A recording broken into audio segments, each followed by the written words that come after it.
I could only imagine losing one of these little snippets. I remember a time where my page would randomly reload every other week, something like this, but it was a piece of my story as I'd recall.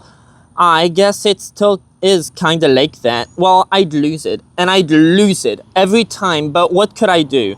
I'd fall to a rage, and I needed, with all my heart, to have things be made right, get justice at least, but all I could do is build up hatred inside my heart, with nobody to blame it on, just daydream it away in a world where there is blame, and I have power.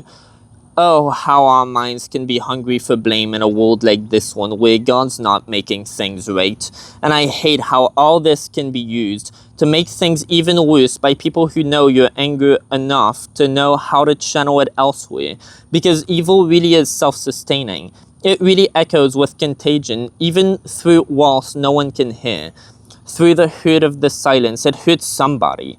Though so much this evil bleeds in our heart, this energy within us that only leads us downhill, leads us to taking anyone we let into our struggles downhill, I'm sure.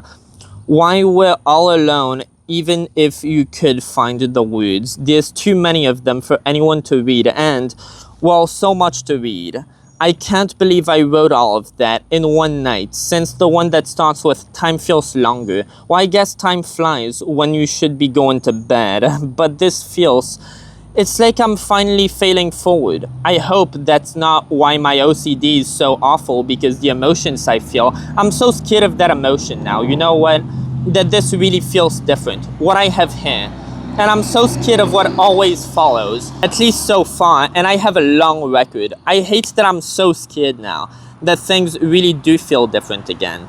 I will never just be happy. At least there's one thing I guess I know. I'm pissed, dude.